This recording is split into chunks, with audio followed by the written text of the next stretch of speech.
folks, welcome back to Climb to Your Prime with Dr. Heim. This is that monthly, real moment that we wait for month to month. And, this is time for mental health with the one and the only Dr. Christian Heim. This time, not from the land down under as we know it, close enough, Tasmania. Yeah, Tasmania is down under in the land down under. So it's about as southern as you can get in the world. It's And further south. that's right, it's further south. Yeah. A lot further south. But hey, lovely place. Absolutely lovely place. Well, we do miss that nice harbor behind you and the bridge, but hey, I guess everything's got its charm, and so this is Everything's good. got its charm. Here we've got the chickens and the roosters and the goats and the sheep, things like that, Hurricane. Hey, listen, there's nothing that is as beautiful as nature in general, right? And when you're in the outdoors and the farmland, it's just peaceful, it's pure, it's serene. I mean, it's really good. I mean, if we go back in time, I think people lived healthier and happier and less mental problems because they lived a more, I guess, simplified life. I mean, am I wrong, Doc? Oh, no, Hurricane, you're totally right. In fact, one of the most amazing things about our world is that nature is beautiful no matter where you go. Um, every country, every sea, you just see beautiful nature, and it has this calming effect on us because we do get back to something very, I won't say primitive, but something very fundamental in who we are. We are part of nature, and we feel at home in ourselves when we're away from our technology out in nature, be it summer, fall, or winter, or springtime, as it is here at the moment. There are mountains, there are beaches, there are landscapes that you can be a part of, and you can lose all that stress that you build up. And studies actually show that each of us need at least 2 to 4 hours each week in a green environment for our own mental health. We've actually done studies on that, how much nature we need. And so people who live in big cities have got to find some time, and we call it green time. Well, we do have Central Park in New York. I mean, I'm just Yeah. kidding. I But love Central Park. I love Central Park. we have Central Okay. Park. We have, the what is it? The Prospect Park in Brooklyn. I mean, we have a few parks out there, but that's in New York. I mean, we have the whole Jersey Garden State. I mean, it's a well, it's not the biggest state. It's decent sized, state, but it's mainly green. I mean, there's a lot of greenage out in Jersey, for example, and there's a lot of states out there, that have that, and parts of the world. I mean, beautiful landscape and nature. But the problem, doctor, is do we go there? Do we spend the time and find the time to actually go to that, Okay. space? I think that's the That's challenge. exactly right. That's exactly right. And let's take New York City, because New York City is an amazing city. But somebody had the forethought to make sure that Central Park was a huge area that was dedicated for people of New York just to go to. And guess what you get there? Ducks, birds, trees, grass, nature. There's even some cats and rabbits there. And why is it there? It's so that we can get away from the stress, exercise a little bit, relax a little bit. But as you said, Hurricane, it comes down to choice. They're the choices that we need to make. And one of the fundamental messages that I want to give people is that your choices is important, and your choices are something to be valued and to be used, so that you're driving your life not in a way that goes just for success, but goes for a way for peace, joy, and good mental health. Well, doctor, thank you. And I think we all have excuses, and certainly life happens, and there's so much stuff going on. We're going at full Yes, speed. I mean, we yes, picked New York as an example. It's not yeah. really the best example in a way because it's probably faster. I mean, that's where hurricane came from, literally. you know, because I thought that's the that's where a pace. hurricane went. Well, that's the whole thing. Like, it's just we run, run, run. It's Yeah. too much stuff going on. It's one of the busiest cities, and I mean, obviously, there's other ones that are just similar, but people are caught up into it, and frankly, sometimes they just don't have the time to spend for themselves and really just wander a little bit and just ponder in nature and just relax. I mean, I do see that. I mean, if I go to city, some park, especially in the summertime, or at least even Yeah. when it's nicer, people out there picnicking, doing stuff, relaxing, whatever. Sometimes even during breaks, but it's not as I mean, you said 2 days of nature. I mean, that's quite a bit of time. I mean, we're going a fraction of that, which means our impact on health, on mental health, will be probably worse, and as it is today. I mean, it is today bad, and we could do better. Okay, so just so that people know, it's actually 2 hours a week.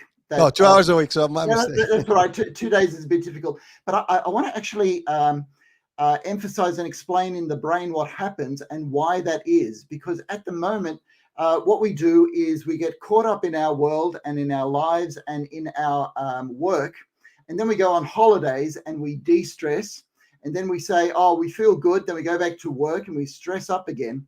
So it comes down to one word, and the one word that I will use is identification.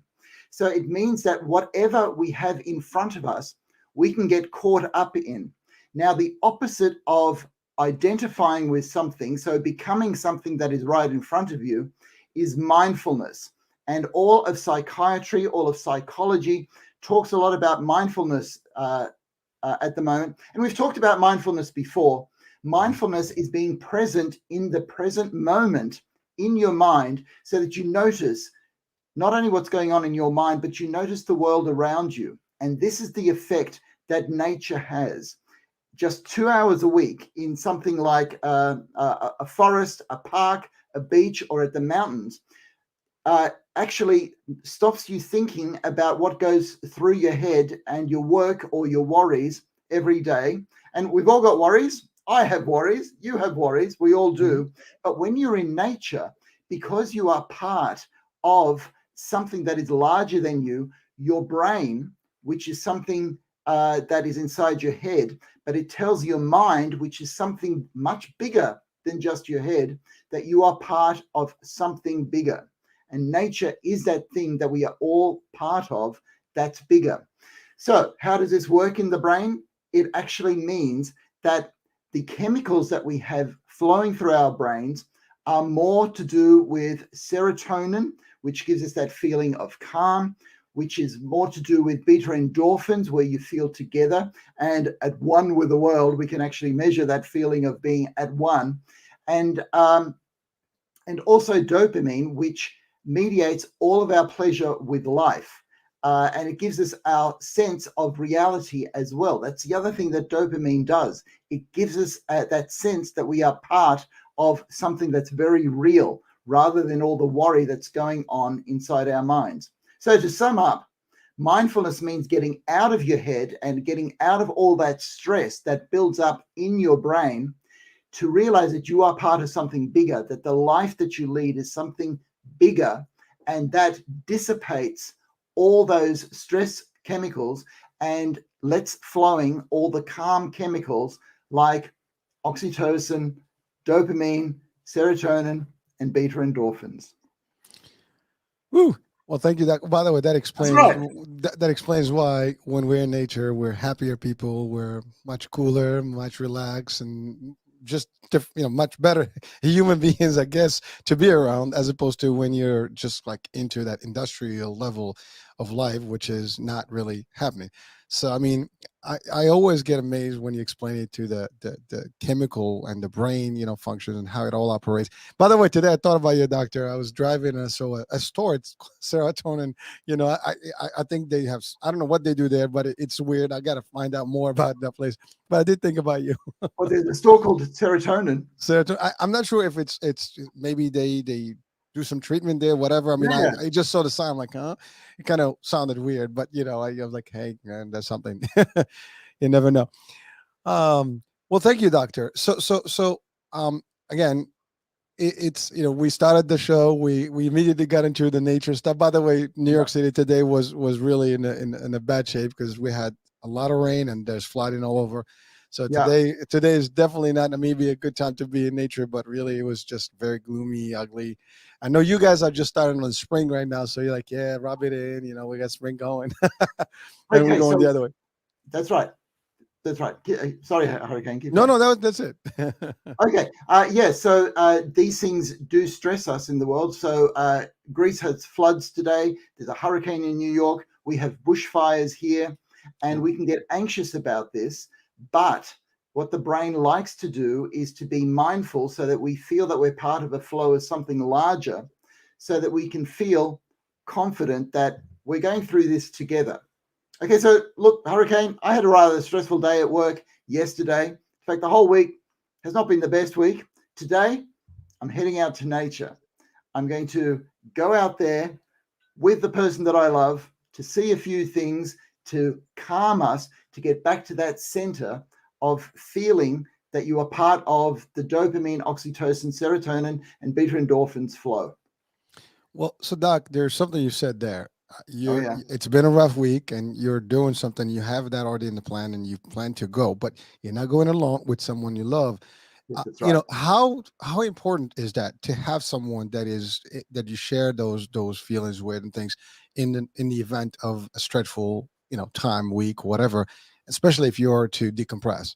Yeah, yeah. So it's actually vitally important. But I don't want to give the impression that everybody has to be in a good personal relationship, because not everybody does. Sure. But you do need to have somebody around you.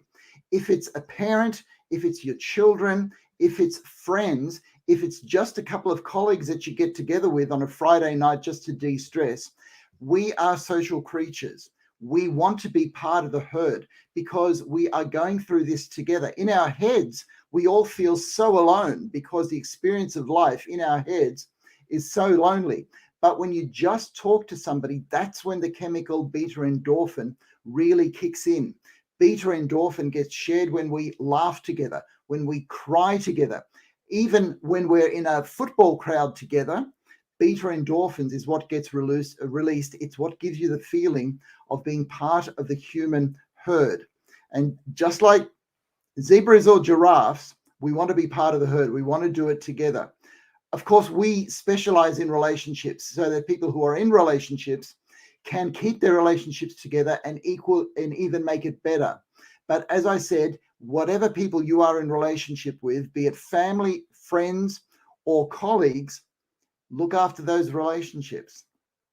Well, thank you, Doc. And again, over time we've talked about a lot of things, and one of the key elements that always keeps coming back is those types of relationships and how it's important to have your entourage and really leverage that social piece, Yeah. which really has a tremendous effect on your mental health and or your physical health as well too.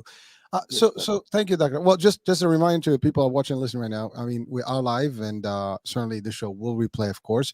But please chime in if you have any questions. You can put them in the comment field, or you can dial in the number that's on your screen, and we'll be more than happy to have Doctor respond and answer real time with you.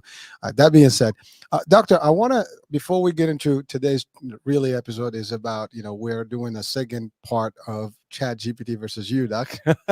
And we have a bunch of questions. You probably will have to do a part three because I mean those questions are awesome, and I think yeah. a human can ask them, but we have that.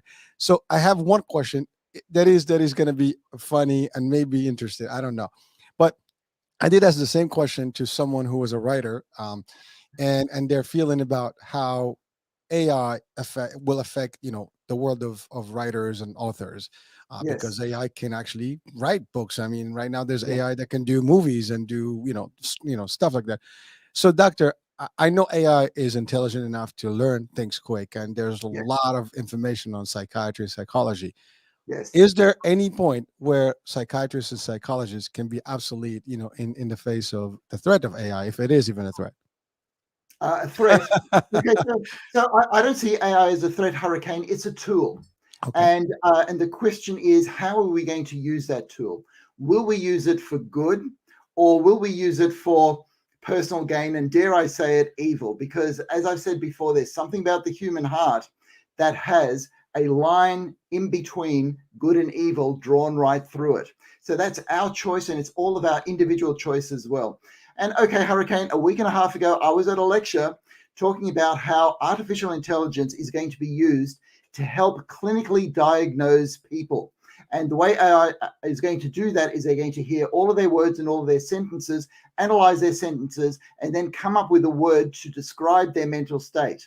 Now, AI can do that, and that will be useful, but only to a limited extent.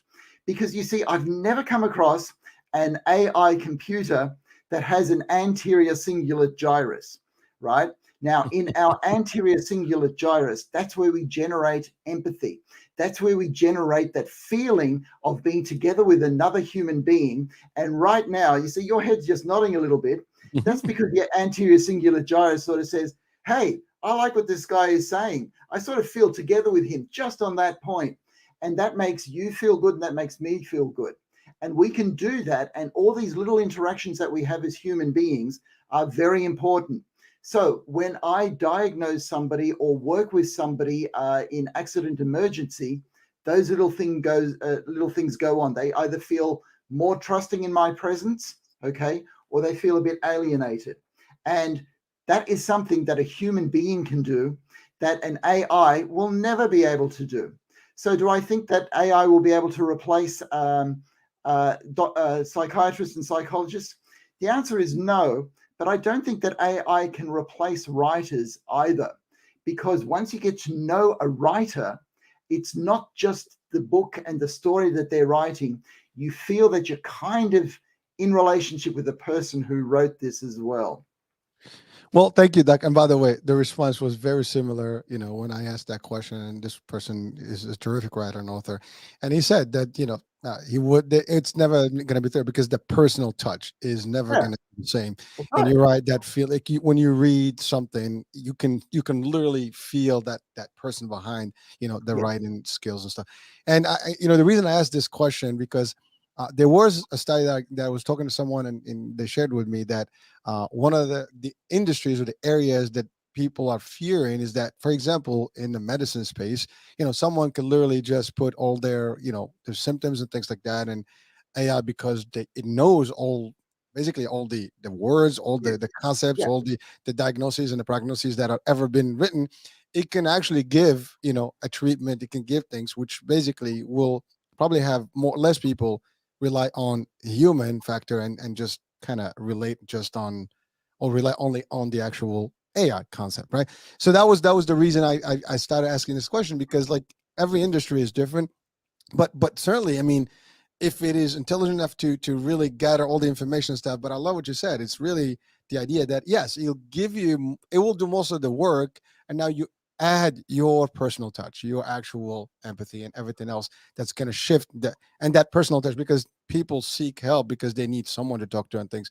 AI is not going to talk to you the same way. Maybe, I don't know, as an avatar or some Yeah. robotic format, but that may be 100 years plus later. But either way, I agree with you, Doctor. I don't think it's going to change. Listen, it's not going to be you or me, right? I mean, there's no way for it to be Hurricane or Doctor Heim, because we're just characters on our own that are different. It's not going to Okay. replace us. It could be a mimic, can be something else, but it's not us, and Yeah. that's really a Yeah. signature. Yeah, in fact, I've got to speak to that because we do have evidence on that. Because we like to think that it is, let's say, a pill that makes us better or a psychological technique that makes us better. But evidence shows us that if you use the pill or the technique without somebody who takes responsibility for it, then it actually doesn't work as well. So let's take AI. You can type in all your symptoms, and in psychiatry, in fact, in all of medicine, an AI computer can give you a diagnosis and then say, here are your options for management. And then you could sort of go and get a pill and use it. But you see, what happens during all of that is you need an expert who is a human being to hold the responsibility. And the whole of the way that, let's say, a placebo response works in us is by having belief in a person who is an expert, who is actually giving you the pill, that is then responsible. So you can go back and say, I am now better. And this is what's absolutely unique to psychiatry and psychology. You are in relationship with a person who is taking responsibility at that time. And it is the relationship that heals. And there, I'm quoting an existential psychotherapist by the name of Irvin Yalom, who knows that it takes that human touch to actually find meaning in our lives and in our mental illnesses. Well, thank you, Doctor. And I do agree. That there is something about that human touch. And you mentioned placebo effect. I mean, that's Yep. as that stuff is real, and it can make a big difference in somebody's prognosis and treatment. And it's just that it's amazing what the mind does. But really, with the support system, That's exactly right. That's it's exactly right. just And you see, we talk about the placebo as though it's something that doesn't exist. But the Oh, placebo effect is very real. We just don't quite understand what it is. And the placebo effect has to do with faith, belief, and an interaction with another human being that is actually got a mind that is transmitting things to your mind through their anterior singular gyrus in the brain to say, I am going through this journey with you. And what happens, it's like a mountain climber, Hurricane. If you're climbing a mountain by yourself and you break a leg when you're 3,000 meters up, okay, you're going to die, all right? But if there's even just one person there with you, you're going to get through it. And that idea of taking a journey, even a dangerous journey together, is what not only makes us safe, but gives our life meaning. well, thank you. By the way, doctor, it's funny you mentioned the placebo effect, but we don't use it in a lot of areas, but really we refer to it, Yes. as an implied concept, which is Yeah. when you hear motivation and inspiration, and Yes. people say, if you believe in something, it manifests, and that's really what it's really that, but not in the medicinal version of it. Yes. It's more on the mindset, and it works Yes. because if you believe in something so bad and you keep saying it, your subconscious, everything works towards manifesting those things, and it is real. Again, to your point, not very well understandable, maybe, but it's anyone with faith would know that it happens, and that's why people believe in the unknown, and they really firmly believe in it, and they accept it, and things manifest for them. So it's energy. I mean, that's the other realm. I mean, we can talk quantum again, Yes. and we go deep there. But it's amazing how we function. And doctor. I mean, first of all, in the last 3 years, I've we've had these sessions. I've learned quite a bit from you, and I apply some of those things. Like I said all the time. I enjoy them. So, doctor, there is one thing before we get into the Chat GPT versus you, the wrestling here match. The I want to talk about tragedy and trauma, in light of natural disasters, and the reason I Yeah. say that is recently, as you know, Yeah. we had the earthquake in Morocco. There was one Yeah. in Turkey, in the beginning of the year. Yeah. There was also the floods in Libya, and there's things like you said. There's Yeah. hurricanes all over the place. So there's tragedy happening every time, and Yeah. disasters are happening. What can we tell people that have experienced that, or being part, like, witness some of that stuff that is happening? Because it's one thing to see on TV Yeah. and in the news, and one thing to be in location, on location rather, and seeing this horrific stuff. I mean, it's got to have a deep impact on people's minds and psyche, and ultimately they can, I mean, that's what PTSD is. I mean, I think essentially, it goes with you. So what can we say to people, at least now, that whether those are in Morocco or Libya or anywhere in the world that have experienced something, or to just be aware of what to do if, God forbid, something like that happened. Like today, these floods that are happening, I'm sure there's people that have been affected, and it can be bad. So Yeah. Yeah. Okay. So I'm going to talk about the earthquakes first, Hurricane, because sure. there was an earthquake in your home country, right? Yes. And what happens when that happens is it sort of hits you in the heart. Okay. Some of my people have died. All right. That these are not just people out there that are just abstract people, but they mean something to me. And the thing is that in tragedy, um, people start to mean a whole lot more to each other because, okay, so New York City is going through tragic situations at the moment. We were in a city that was undergoing a flood in which a lot of people died. All right. And the amazing thing is, it brings out something very human in each of us. It brings out the idea that if you go through something together, like floods or bushfires or earthquakes, then it's a shared experience. And there is no way I want to say, Hurricane, that this is a good experience, because it is not. But it brings out something good in the human spirit, that in the end, we do feel that we can be closer to the people who are close to us physically, which is why when, let's say, New York City went through the Twin Towers tragedy, Hmm. okay, the identity of New York City grew. People who were there, they came together and felt that even though there are a lot of diverse people in New York City, there was something that we were going through as New Yorkers that belonged to us. It was our experience. And so something can grow out of that. And I'm sorry to labor the brain, but what we do is we go for positive experiences and good experiences and enjoyable experiences, but the brain actually grows through positive experiences and negative experiences because the brain can learn, develop, and grow. Doesn't matter what experiences you have. And so let's say you have somebody close to you that is going to die or is about to die, and you feel a lot of grief and pain. The strange thing about that is that that grief and pain is actually born from love.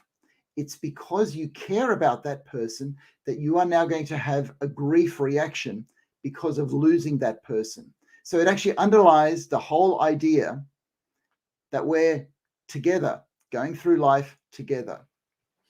Well, thank you, Doc. And by the way, you hit on the nail there. I mean, it's we've seen it. I mean, we've seen on footage and the media and stuff, how people got together. We've seen that, in the 9/11, tragedy. We've seen it in Sandy, for example, in a couple of years back, Yeah, and we've seen it in a lot of Katrina, all the hurricanes, different earthquakes in Japan, in Turkey. I mean, all around the world. I mean, we've seen it over and over.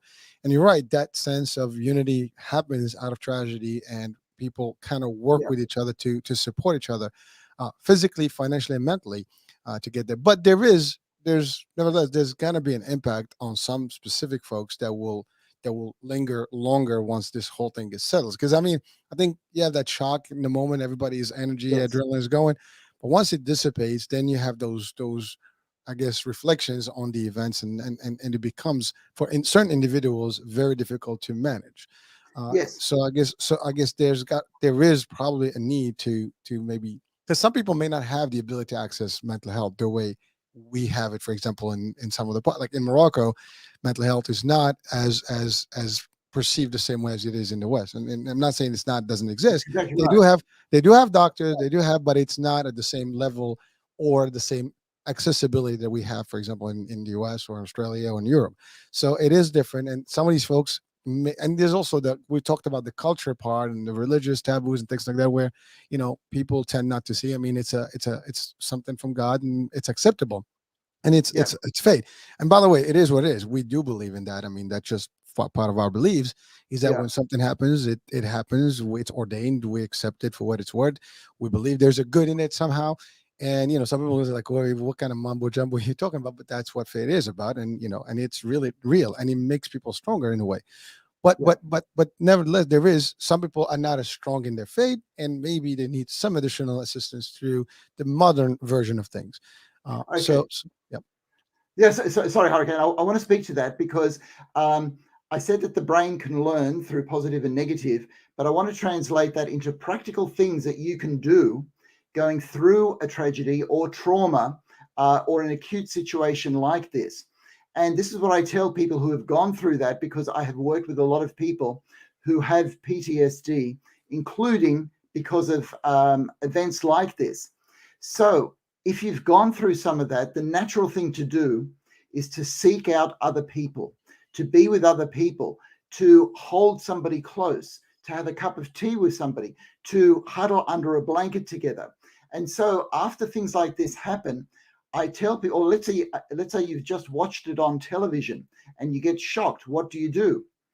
You actually hug your children just a little bit harder.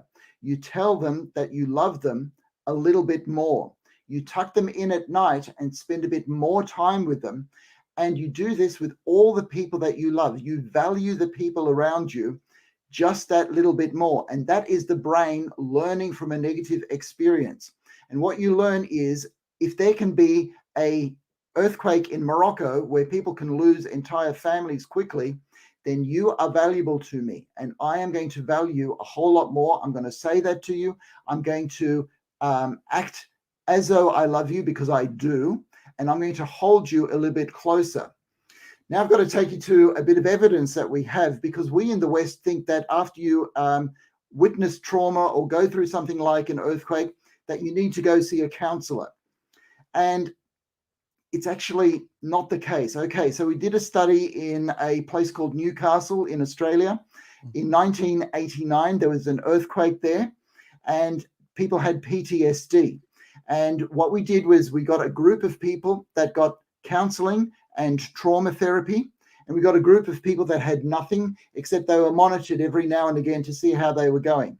Now, the people who had the counseling and the trauma said they were very, very thankful for that. It felt very, very good. Okay. The only trouble is it took them twice as long to get better from their PTSD than the people who didn't have that. And that's bizarre. But what it means is it doesn't imprint on the brain that this was something bad, this is something that will cause mental illness. The people that just spend time with their families, that spend time just having cups of tea, just talking and chilling together as people, they got better quickly. And so you talk about a place like Morocco having a different attitude to mental illness. Well, in a way, their attitude is better because you know what they do? They just get together and support each other. They will hug each other. They will pray for each other. They will help each other out. They will have more meals together. If somebody's crying, somebody will just comfort them. And that is what's really good for mental health. And I know this sounds bizarre, but we've got the studies to show it. Doctor, I thank you, and it's funny. I'm smirking here because we hear that expression. You need a hug. Let's give you a hug. Yeah, I yeah. mean, it's real. It's a fact. Of science that has been determined and ultimately proven. Yeah. So hey, listen. If anybody needs a hug, find someone, get a hug. Right, Doc? Is that Oh, is that yeah, good you advice? get a hug. Yeah, you bet. And give hugs too. I know Oh you yeah, give yeah, good hugs, definitely. Hurricane. You give great hugs. Okay. Love Yeah, it. that's right. I Yeah. do. I do. So just to summarize, we have evidence to show that spending time with people that you love and having hugs and sharing loving interactions is much better than getting help from a mental health professional. All right. And Uh, that's a big statement coming from a psychiatrist, I know I was Hurricane. gonna say that like that. What do you say, Doc? I mean, but you know what? That shows. I mean, your level of understanding. The world that you're in. I mean, Yeah, yeah. if it's gonna help people, it's gonna help people, and that's the message at Right. the end of the day. That's it. I mean, you're available as a resource. You have, Oh, yeah. the That's exactly tricks. right. And but if people can, and I know that since day one, you've always said, if people can manage things, you don't pursue drugs and other things. You have them try to help themselves through other That's means. Obviously, ultimately, if not, there's other, I guess, things that you can do and interactions that you can have with them, including prescriptions and things like that to assist. But that's your last resort versus your primary, go to, and oh, which is oh, awesome. Oh, that's right. That's right. Having a hug is not going to cure your schizophrenia. Okay. That does need going to a psychiatrist. If you're suicidal, having a hug is not enough. If you've got a bipolar disorder, then you need to see somebody like me. There is a place for somebody like me, but there is more of a place for loving families, loving friends, and loving interactions with strangers. That's what the science is showing, Hurricane. Listen, I will take it from you without any question. I know this is your world and you understand it better than most, and it is what it is. I mean, and again, listen, I am thankful to have you actually in my world, and certainly, I've always said this live. You have dedicated this particular hour once a month to share this wisdom with the world, and people are actually getting this advice through downloads and plays and views and things like that. And so there are people that are literally benefit from this. We would like to see more interactions, of course, and folks, always remember this is your show. This is not about us. It's really for you and to interact, and get some of these. Obviously, we've covered a lot of questions. Maybe your questions have been answered because we did have a lot of them, and we're still going to have some more. But there's always new things, and there's always a spin on a question or a situation. So Doc, I think it's time for us to get to that first question from It's time. your AI opponent right now. So I'm gonna put it on the screen for you. Okay, here we go. I guess this relates to what I said, but that was specifically to AI. But this Yeah. is more for just the general stuff. So, how do you envision the future of mental health care, considering advancements in research, technology, and social attitudes? Ooh, I mean societal attitude. By the way, this is Chat GPT asking the question. So Okay. asking the question. Yeah. Yeah, that's good. That's a really good question. So at the moment, we're talking a lot about AI because it happens to be the flavor of this particular year. But there are a number of advancements in mental health care that means that the future of mental health care is actually going to look really different. So the first advancement is AI. It's giving us access to information and studies really, really quickly, and that is going to be part of it. Another advancement that has been looming for the last 20 years is brain imaging. We're getting to know so much more about the brain and how it works and what neuroplasticity means. So in other words, how the brain changes and what we can do to influence that in a positive way. So in a way, psychiatry is going to become more biological that way as we get to know the brain more and know what we can do to help the brain. However, we are also learning a lot about what talking therapies do and what the interaction between one human being and another human being is. And as you know, Hurricane, that's part of the relationship work that I like to do. And so that's actually going to become more important. And that's actually going to become more important in the field of preventative mental health, because one thing that we're finally realizing is that if the mental health rates are rising, there's more depression, there's more anxiety, there's more bipolar illness, there are more eating disorders, and there are more addictions, then we've got to find ways of stopping people getting those diagnoses rather than treating everybody there. So that's going to be part of the mental health care effort so that people don't have mental illnesses in the first place. And I really believe, Hurricane, that in 10 or 15 years, our society will have an awakening that we have left family and friends behind, and we have left our human interactions behind, and we have pursued wealth, and we have pursued work, and we have pursued pleasure and entertainment to the detriment of ourselves. And I think we're really going to come back to valuing each other as human beings, valuing relationships, valuing family. And family can be defined as many different ways, but it is going to be more and more important. So what does the future of mental health care look like? It's going to be this strange but wonderful blend of AI, brain imaging, the importance of human interactions, and most importantly, preventative mental health. So making sure that people are living in a way that they don't get mental health problems in the first place, if that's at all possible. And that's the area that I'm in. So I'm going to talk a lot about that, Hurricane. Well, and we welcome that. But so that's actually triggering a question in my brains. Now, you know me, I'm in the insurance space, and you Yeah, know, insurance is all about, I guess, managing, you know, and keeping people healthier as opposed to sicker, because it's a yeah, that's cost right. thing. Let's call it for what it is.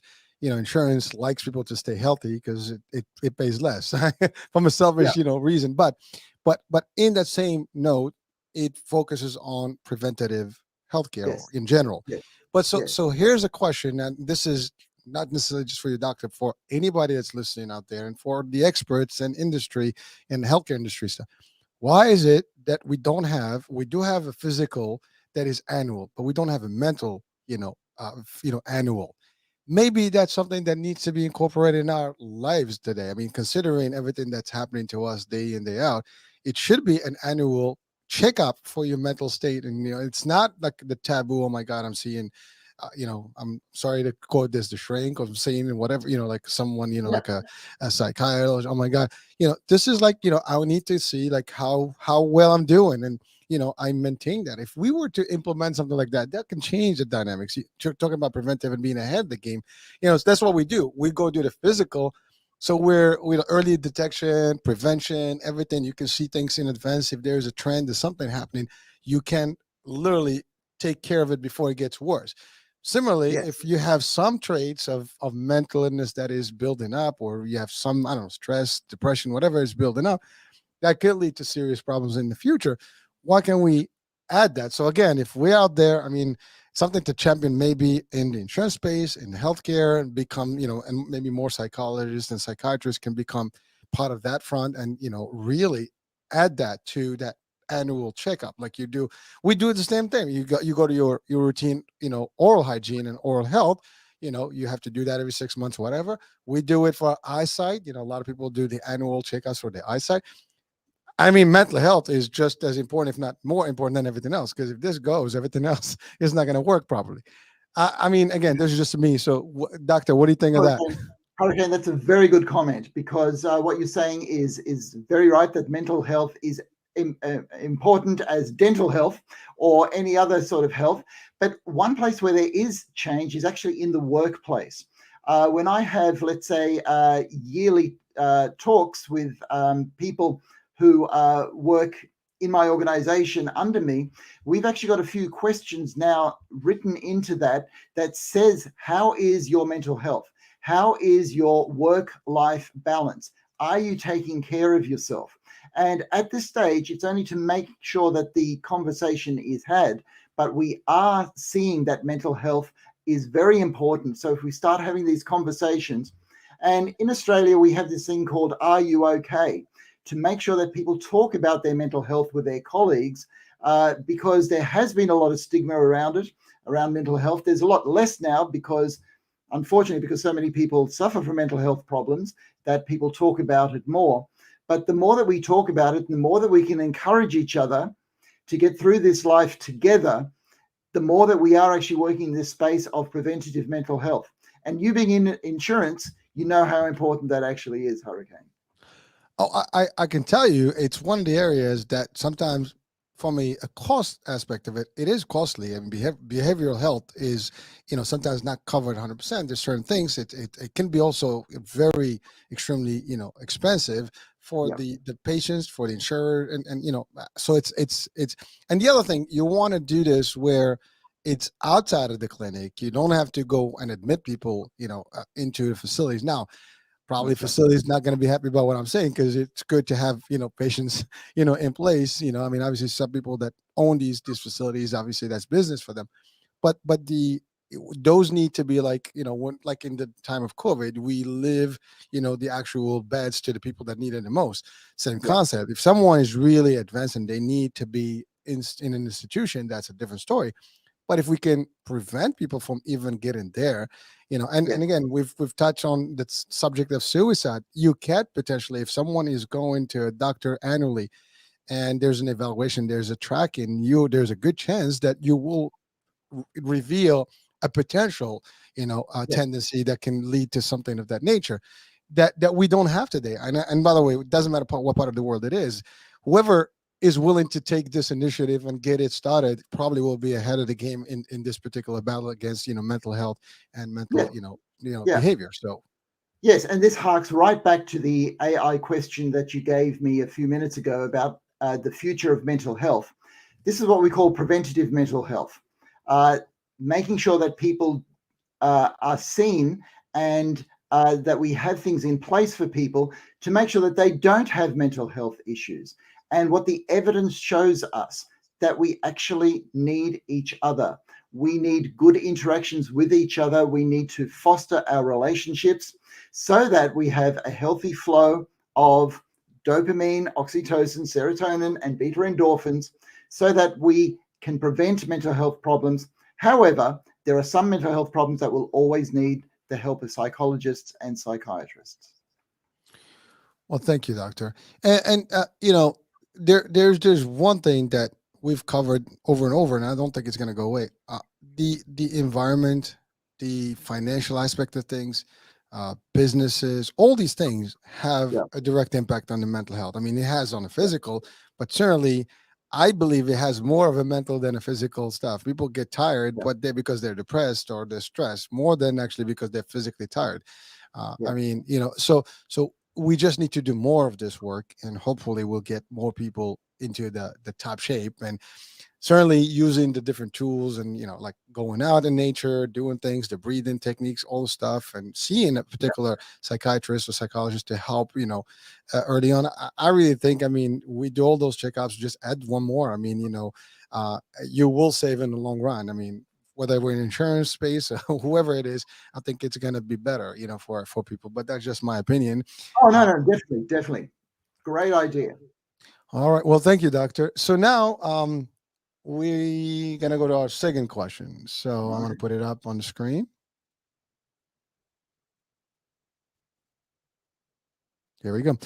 If someone is considering seeking help for their mental health, what advice would you give them? what steps can listeners take if they're unsure about the type of professional help they need? Okay, okay, that's another great question, and really the easiest thing to do is to ask yourself, well, if you're considering seeking help for a pain that you have in your chest, what would you do, right? Now the thing is that if the pain is worrying you, then you want to find out what it is. And so sometimes that means going to accident and emergency, sometimes that means going to a doctor, sometimes it means seeing somebody else, but it's a pain. And once you know what it is, then you know whether something needs to be done about it or not. It's the same with mental health. Depression or anxiety are really just specific types of pain. And so you want to find out what that pain is. You want to go to some sort of an expert that has seen that type of pain to see whether this is the pain that you've got to do something about, or if it's a pain that will take care of itself, or if there's something that you can do to lessen that pain. And so somehow you need to see an expert. Now in Australia, we have actually a great system in that the first person that you see will be a GP, a general physician, or a family doctor who will decide what level that pain of yours is on and decide where you need to go with that, if anywhere. So in the States, the same thing exists. You go to see a doctor, and we've talked about this before. The thing that stops people from seeing a doctor about their mental health is trust. Will I trust what a doctor tells me? And because there's so many things that are on the internet about how diagnoses are wrong, or this diagnosis isn't right, or whatever, so it erodes trust.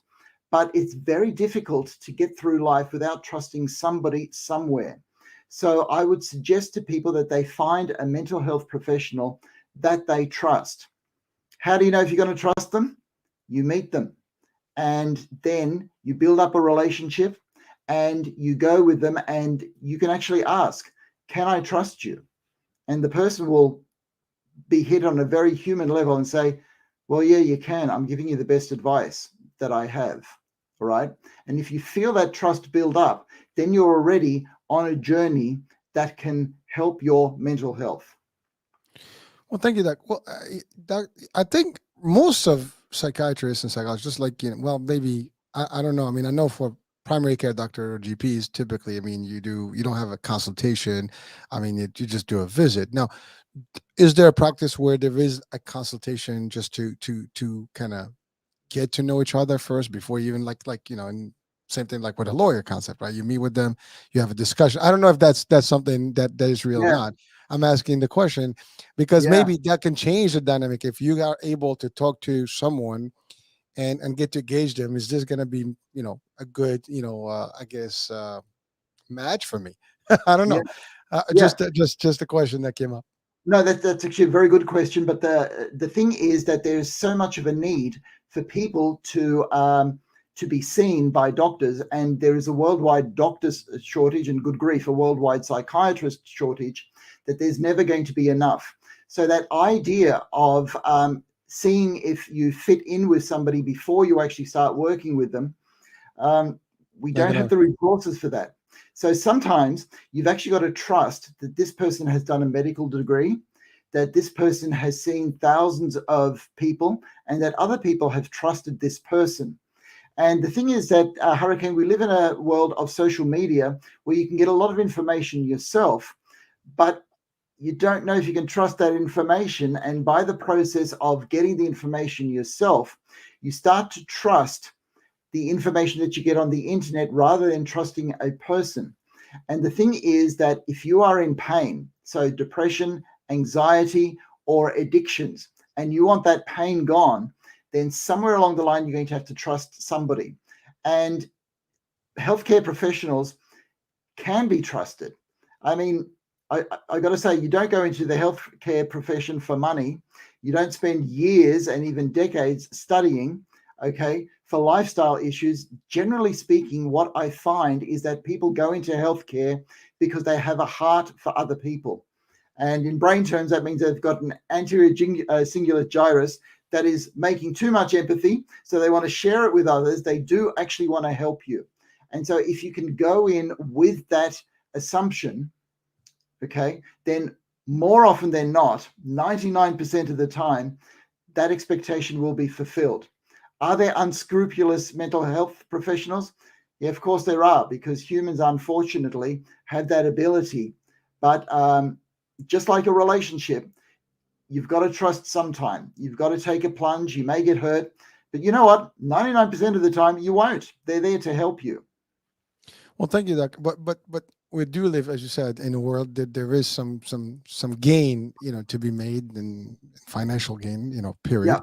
And there are people that, I mean, I think there is a sentiment. At least I know in the states it is happening, that the medicine, all the healthcare has been more capitalized, and really became more of a financial institution rather than the mission of caring and health. Now, that's a big statement, but there is a sentiment that, for example, a good example is throughout COVID, for example, in the pandemic.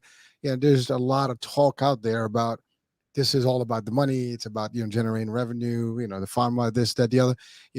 There was a lot of talk about, the utilization of intubation and all the stuff, and those ventilators in the hospital, because there's pay. So it became, there's a lot of, I guess, blurry stuff and fog around it because of the financial piece. And I think we need to, maybe doctors can do a lot more to present that we are not that. We really care. Now, by the way, on the same token, there's a whole bunch of doctors out there during the pandemic, pre-pandemic, during, and post, that are still out there giving the message that we're here to care, and we want you to see the real thing, and not, this is not about money. It's about really your care and what works and what doesn't, what you should do about it. It's along the line that what you just said, doctor. There are great doctors. There's a lot of folks out there that are believing, they're in it for the mission. Yes, the money comes, but I mean, to be honest with you, we've talked about this in a different show. It takes a lot of money to become a doctor. And there's a lot of stuff that goes behind, and certainly you want to get paid back. And there's nothing wrong with that. But as long as the core mission is never, diluted and kind of veered off, and it's still the actual lead of your, practice, then everything else is good. I think so. So that's a sentiment that can change, and I think the trust factor plays there.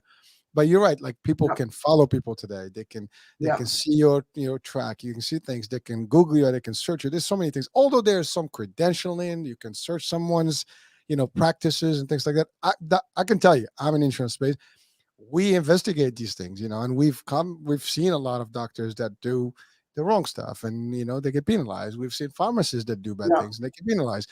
I mean, there's fraud, between in the patient space and the healthcare space, and yeah, that's why we have fraud, waste, and abuse, controls, and government agencies that monitor.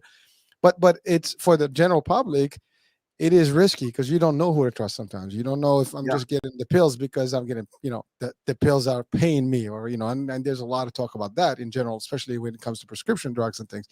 It's difficult. And in the mental health is equal. But I love what you said, that you got to leap forward. You have to have that leap of faith, and you have to trust. And 99% of the time, you will not be disappointed. And that's important to highlight, Doc. Thank you. no, that's all right, Hurricane. But let's go to the space that you're talking about, Uh because well, you're in a country that monetizes basically more than any other country, and there are other countries that have, let's say, a more socialist healthcare system, and I'm thinking about the United Kingdom, where they have the national healthcare, the NHS, the National Health Service, where it's very strictly regulated, and there's not as much choice of doctors, and there's less monetizing. But the thing is that that when you're seeing somebody, that they're not trying to make money out of you. And the risk in monetizing as much as the USA does is that there's always this sense that, is this person just wanting to make money out of me? And so we've got to get into a very big political space to talk about that. And this is one of the downfalls, if you like, of a capitalist system. There are a lot of advantages, but we are here in a situation where that means that people can be taken care of. And there are big pharmaceutical companies that have been given huge fines for actually misrepresenting what they're actually doing. And that erodes trust. And so we come back down to trust. And that is a real pity. But and on a societal level, we need to find some way to keep people accountable. And this is why I'm actually more comfortable in a country that does have some sort of a national health service, so that everybody is covered at a basic level. Now, I know that was a controversy a couple of years ago in the USA. And in Australia, we have a system that is two-tiered, that if you want something extra, then you can pay for that and get sort of a healthcare system that is more private rather than public. But everybody in Australia will get a basic rate of healthcare to make sure that they're actually taken care of. And I think that's actually a good solution. However, all society things on the side, as an individual, you need to find somebody who you can trust. So it comes down to recommendations. It actually comes down to asking somebody, are you here just to make money out of me? All right. And then I doubt they're gonna answer, but maybe, but you're right. I mean, you can read them if they're honest and really genuine or not. Well, you do, because it has to do with building up trust. Okay. So if you trust somebody who has seen somebody good, then you go to see them. The only bad outcome is not trusting anybody, because then you end up alone. And in depression or anxiety or addiction, if you're alone without any help, without anybody that you trust, then you will actually end up on a pathway that is much worse than finding somebody who at least will give you the expertise to move out of that, even if they're not a trustworthy person. Even if somebody's not trustworthy, they will still give you the information to help you. And I got to say, I'm sorry that we're having this conversation, because healthcare is something that I value as almost like a vocation. It's almost like you're called upon to help people. That's what we do. If you want to make money first, then you go to the stock market. All right. I get rewarded, and I get rewarded well for what I do. But my primary objective is to help people, because that's actually where the best rewards are, Hurricane. And that should be. By the way, I agree with you in the system where there should be a baseline of everybody getting basic health, and then you can upgrade. I mean, you can get your basic physicals, you can That's right. get all the stuff, and then if you want to do something extra, I mean, you can pay all you want. That's up to you. Which I think Canada has a similar system too. Yes. But you're right, in the U.S., and I can tell you a true story. This is my own personal experience. So when my daughter, my wife was pregnant with my daughter. Um, she was recommended an OBGYN doctor, and soon as he saw her the first time, oh, you're getting a C-section. And luckily I had a friend, she passed, but she was an advocate and social worker, and she said, do not go to that doctor, because every single pregnancy with him is a C-section, because at the time, this was like 18 years ago, it was literally $6,000 per surgery, as Yeah. opposed to a regular delivery, which was like less, a couple of $1,000. So it was motivated by money, not by the care. So it didn't matter whether you could have a baby normally or not, that doctor would still do this. And by the way, this is just for our audiences. Be careful out there. You need to know and find solutions. If someone tells you this is the only way, find if there's another way, because you might just get stuck with that concept and that's it. So do your research. Like, to your point, is finding the trust. And you're right. There are doctors that are doing this for the right reasons, and it's not so much. And the money is going to come there. If you do the right job and you're good, people will actually come to you no matter what. Yeah. And that's it. But some people like this, when they do that, they're just going to lose business. Eventually, people are going to know about them, and no one's going to go to them. And that's kind of like the Yeah. reputation that this particular doctor built up.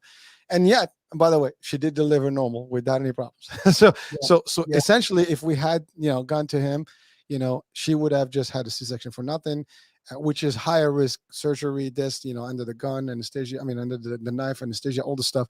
Not good for you if you don't have to go through it. So again, Yeah. just on point, doctor. When it comes to No, that. no, So that's all right. And Hurricane, I got to say, it grieves me that there are stories like that, and that there are a lot of stories like that.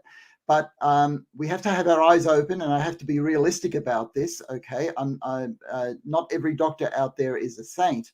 But going back to the first question, how is this going to be part of the future of mental health care? or the future of all healthcare, it comes down to we are in a society that is grappling with ideas as to where we should be politically, even. And so the thing is that the profit motive is a good incentive for getting things done.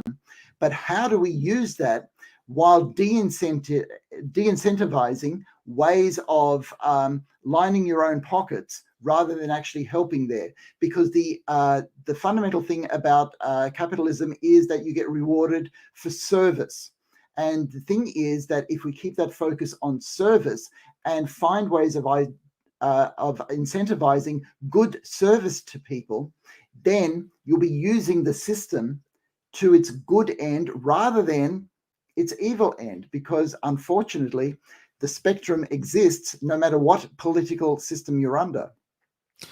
Well, it is. And by the way, I love that because to your point, if, and by the way, there is in our world, at least in the insurance space, because we're the payers, we Yes. are actually in a concept now. We have value based kind of concepts where you actually work with doctors agreements whereby the more the care is delivered properly, the more, Yeah. the folks are healthier, the more they get compensated because they maintain their health in the proper shape as opposed to just like, go through the mill and just that. So it is, that's one of the new, it's not new, I mean, it's been around, but it's becoming more relevant, at least in the States, with what we refer to as managed care. It is happening.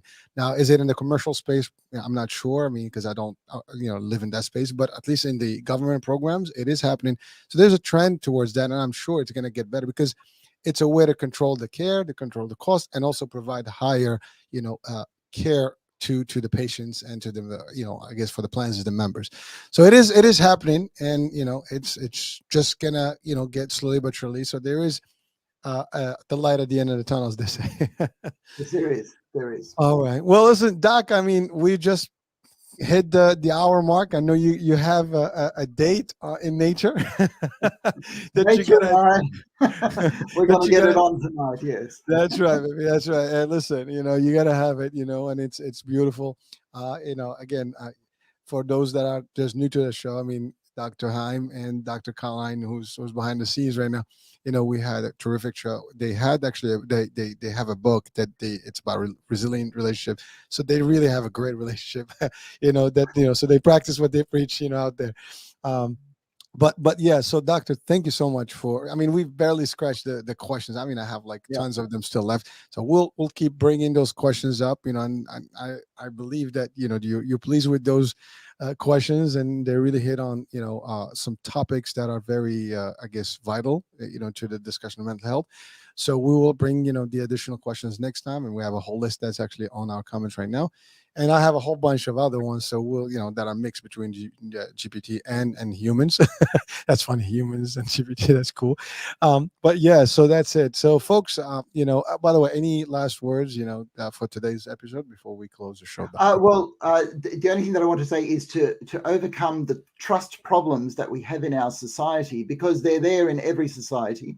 We've got to value the people close to us, and the more trust we have in them, then we've got a secure base to explore a world where trust becomes a bit problematic. So again, it comes down to taking care of the people that are close to you. All right. Well, there you have it, folks. Doctor, it's always a pleasure. I guess next time it will be the end of October. Now, there might be, you and I will have to talk about that date because I'll be in a different time zone. So Okay. we might have to reschedule. We might have the same time. I don't know. We just got to figure out because I'll be in a different zone. But definitely we want to book that, and we'll figure out the exact time. Hopefully we'll maintain the same. Let's see how it works. but yeah. So thank you so much, Doc, for as always. Great time, a lot of good insights today. And so, folks, this is your Climb to Your Prime rendezvous that is once a month, the last Friday of the month, typically, 9 p.m. Eastern Standard. In Australia, is 11 a.m. Is it 11 a.m. now or 10 for you guys? Okay, so we're just going 12 now, so it's All right, 11 so a.m. here. yeah, Yeah, so 11. Okay, so no daylight saving yet. We will have that in March, so I think that's gonna shift things. Well, actually, it's coming up soon, so yeah, it's gonna change things. Yeah, but until then, Doctor, thank you so much, and folks, thank you for being with us, for watching. Please do send in your comments, your questions, and would love to hear from you, and certainly, Doctor, would love to answer your questions. Anonymously, you don't need to put your names. You can put yourself as the Tasmanian devil, and that's all good. So we just want to know, what the questions are, and so we can actually share them.